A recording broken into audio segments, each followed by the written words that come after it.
अमृता शेरगिल की रचनाओं पर नीलिमा वर्मा जी के विचार एवं उनकी रचनाएं। अमृता शेरगिल पे बात करते हुए बिल्कुल मैं सम्मुख जो समूह है उसके साथ ये साझा करना चाहूंगा कि आज अमृता शेरगिल की वजह से हमारी कला और हमारा देश दोनों की पहचान है। तो अगर उन पर हम फिर नए सिरे से कुछ कहें तो इसके कोई मायने नहीं हैं, लेकिन डॉक्टर नीलम वर्मा का जो काम है, उन्होंने जो उनकी पेंटिंग के साथ काम किया है, आज हमें उस पर चर्चा करनी है।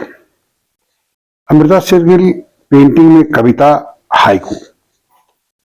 डॉक्टर नीलम वर्मा, और इसको प्रकाशित किया है चित्रकूट आर्ट गैलरी ने। निश्चित रूप से कला को यह सम्मान है और डॉक्टर नीलम वर्मा जैसी विदुषी महिला का योगदान भी। मुझे इस कार्यक्रम में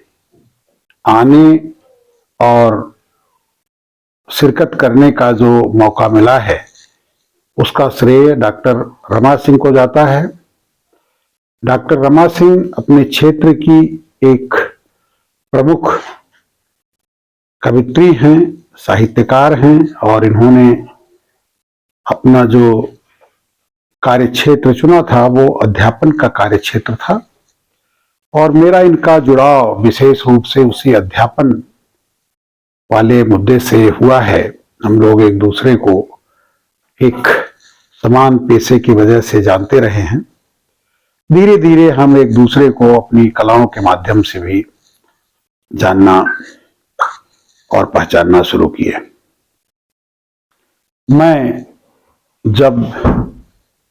इस कार्यक्रम के लिए उन्होंने मेरा नाम प्रपोज किया होगा तो निश्चित रूप से उनको लगा होगा कि मैं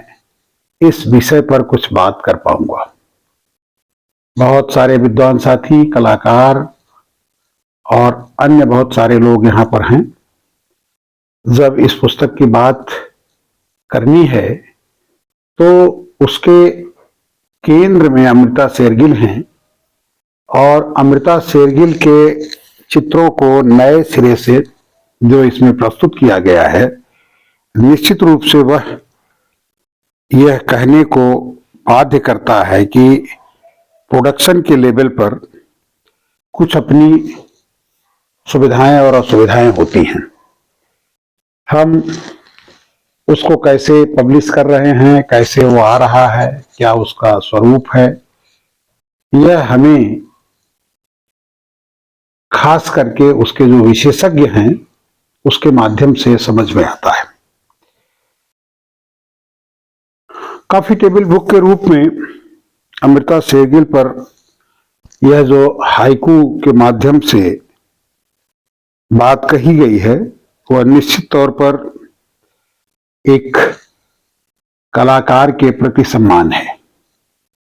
और उस सम्मान को जब कोई साहित्यकार अपने तरीके से प्रस्तुत करता है तो निश्चित रूप से उसकी अपनी भावनाएं, उसका अपनी सोच, उसका अपना दर्शन उन चित्रों के साथ जुड़ जाता है। हमने अध्ययन और अध्यापन के मध्य बहुत सारी ऐसी बातें बताई हैं और बहुत सारी ऐसी बातें सुनी हैं जो खास करके सामान्य तौर पर लोगों को नहीं पता होती, और एक कलाकार होने के नाते, एक कला विद्यार्थी होने के नाते, एक कला अध्ययन करता होने के नाते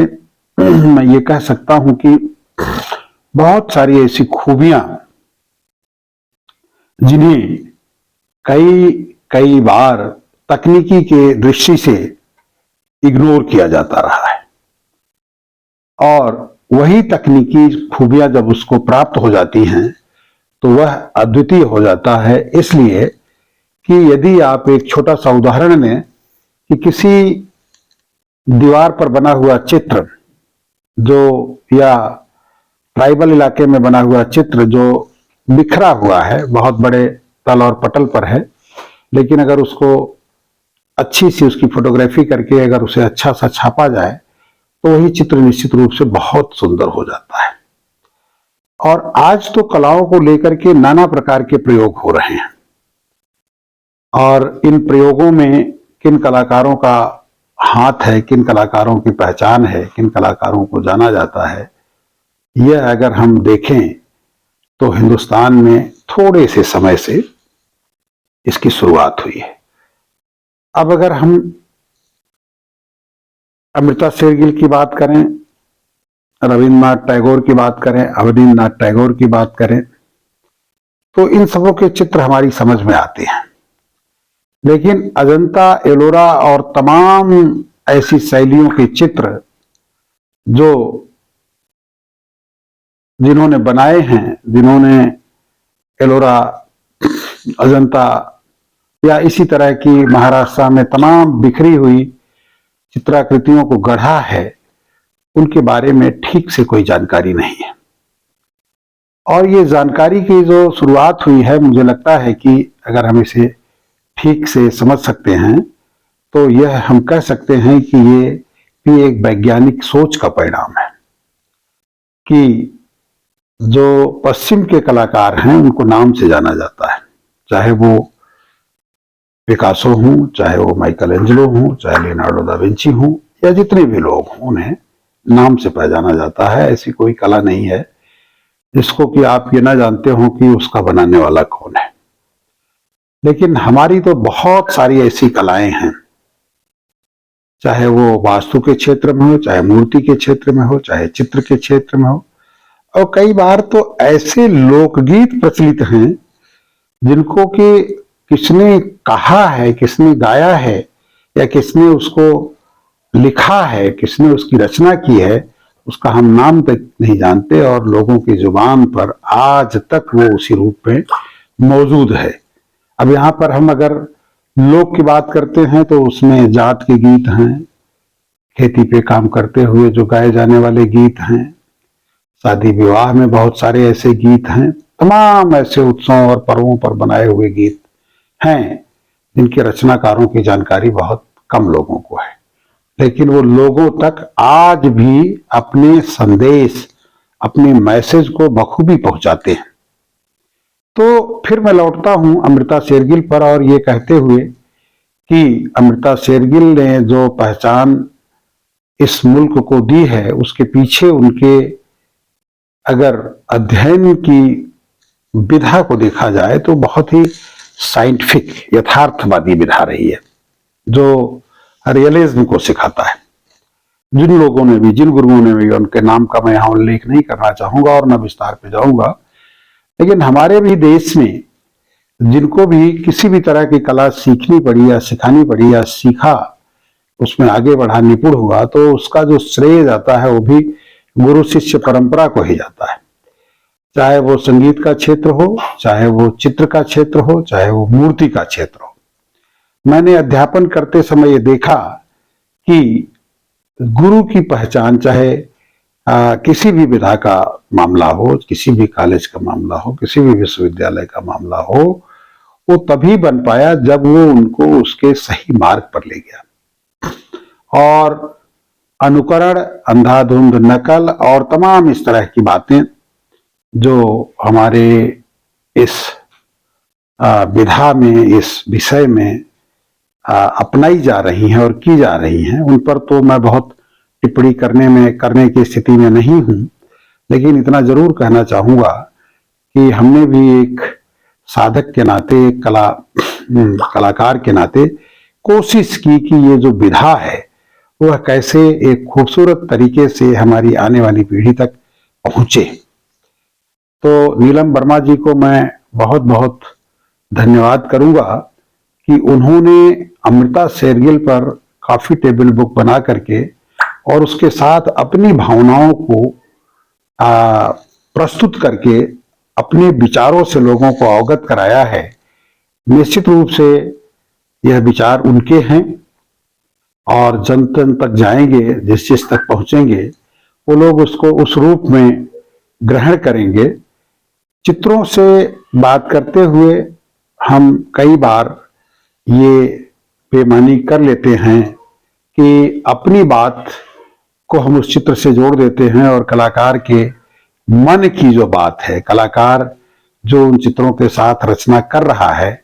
उसकी जो बात है वो कई बार कलाकार को,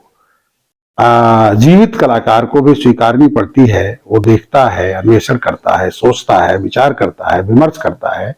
कि जो कुछ कहा जा रहा है क्या वो ठीक है। और कई बार तो बैठ करके हमें हंसी भी आती है कि मैंने क्या बनाया है और ये क्या कह रहे हैं। तो मैं इन्हीं अपने शब्दों के साथ अपनी बात समाप्त करता हूं और मैं समझ सकता हूं कि ये जो काम हुआ है निश्चित रूप से दो दो आधी आबादी की जो ताकतें हैं